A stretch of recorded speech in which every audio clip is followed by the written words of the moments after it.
উপজেলা পরিষদ নির্বাচনের তৃতীয় ধাপে ১১৭টি উপজেলায় ভোট গ্রহণ শুরু হয়েছে। সকাল ৮টায় শুরু হওয়া ভোট চলবে বিকেল ৪টা পর্যন্ত। সকাল থেকে বিভিন্ন কেন্দ্রে ভোটারদের তেমন উপস্থিতি না থাকলেও বেলা হবার সাথে সাথে কিছুটা বাড়তে থাকে।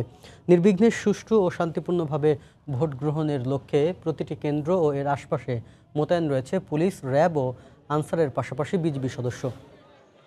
তৃতীয় ধাপে রংপুর, বরিশাল সহ ২৫ জেলার ১১৭টি উপজেলায় ভোট গ্রহণ হচ্ছে। এর মধ্যেই চেয়ারম্যান পদে ৩৩ জন, ভাইস চেয়ারম্যান পদে ৯ জন ও মহিলা ভাইস চেয়ারম্যান পদে ১৩ জন বিনা প্রতিদ্বন্দ্বিতায় নির্বাচিত হয়েছেন।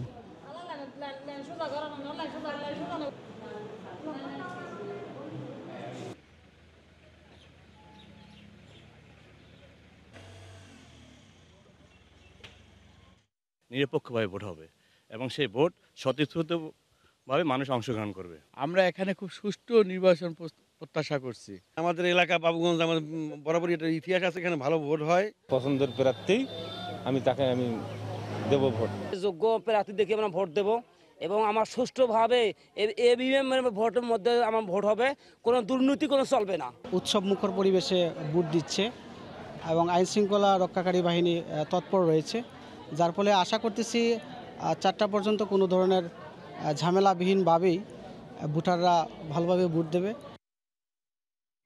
উপজেলা নির্বাচনের খবর জানাতে এই মুহূর্তে চট্টগ্রামের চন্দনাইশে আছেন রিপোর্টার শফিকুল আলম। সরাসরি চলে যাচ্ছি তার কাছে। শফিক। শাপিন, আমি এই মুহূর্তে অবস্থান করছি চন্দনাইশ উপজেলা পূর্ব চন্দনাইশ সরকারি প্রাথমিক বিদ্যালয়। আপনাকে বলে রাখি, কিছুক্ষণ আগে একটি অনাকাঙ্ক্ষিত ঘটনা ঘটেছে। এই কেন্দ্রে দুর্বৃত্তরা কেন্দ্রে দখল করতে আসছিল। এই সময় কিন্তু পুলিশ যখন তাদেরকে বাধা দেয় এবং পুলিশের উপর তারা উপযোগী, আমরা যেটুকু জেনেছি, পুলিশের উপর তারা গুলি করে এবং একজন পুলিশ ফরহাদ নামে একজন পুলিশ সদস্য গুলিবিদ্ধ হয়েছেন এবং আরও একজন আহত হয়েছেন এবং আরও স্থানীয় ২-১ আহত হয়েছে বলে আমরা জানতে পেরেছি। পুলিশের পক্ষ থেকে সেটি জানানো হয়েছে। এখন থেকে ঠিক আধা ঘন্টা আগেই কিন্তু এখানে দুর্বৃত্তরা এখানে কেন্দ্রটি দখল করতে আসে এবং দখল করতে আসলে কিন্তু পুলিশের সাথে তাদের একটু ধাওয়া পাল্টা দেওয়া হয়। পরে পুলিশের উপর তারা গুলি করে। এটি চন্দনাইশে, আপনারা জানিয়ে রাখি, চন্দনাইশে যে কেন্দ্রগুলো রয়েছে সব থেকে একটু ঝুঁকিপূর্ণ এলাকা হচ্ছে এই চৌধুরীপাড়া, এই পূর্ব চন্দনাইশ সরকারি প্রাথমিক বিদ্যালয় এলাকায়। এর ঘটনার পরপরে আমরা দেখতে পাচ্ছেন ডিবি আসছে, বিপুল সংখ্যক পুলিশ সদস্যরা আসছেন এবং বিজিবি আসছে এবং পাশাপাশি আমরা র্যাবের টহলও দেখেছি। কিছুক্ষণ আগে একটি সাজুয়া জানো আমরা এখানে দেখেছি। এই ঘটনার পরপরও কিন্তু এখানে বিপুল সংখ্যক আইন শৃঙ্খলা রক্ষা বাহিনীর সদস্যরা এখানে এসেছেন। তারা বলছেন যে এই অনাকাঙ্ক্ষিত আর কোনো ঘটনা ঘটবে না। কিছুক্ষণ কিন্তু প্রাথমিকভাবে ভোট এখানে বন্ধ ছিল, কিন্তু এখন আবার ভোট শুরু হয়ে গেছে। এই কেন্দ্রে কিন্তু প্রায় ২৫০০ বেশি ভোট রয়েছে। আর আমি যদি চন্দনাইশে সব কিছু বলতে চাই, চন্দনাইশে প্রায় ৬৮টি কেন্দ্র রয়েছে। এর মধ্যে বেশ কয়েকটি ঝুঁকিপূর্ণ কেন্দ্রের মধ্যে এটি একটি ঝুঁকিপূর্ণ কেন্দ্র এবং এখানে প্রায় ১,৬৩,০০০ ভোটার রয়েছে এবং ৬৮টি কেন্দ্রে এই ভোট অনুষ্ঠিত হচ্ছে।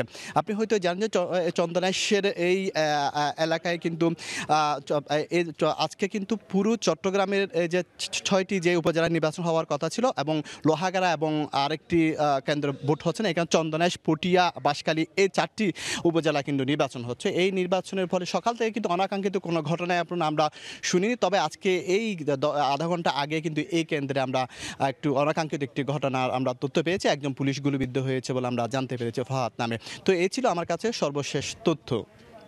চট্টগ্রামের চন্দনাইশ এলাকা থেকে সহকর্মী শফিকুল আলম জানাচ্ছিলেন সেখানকার সবশেষ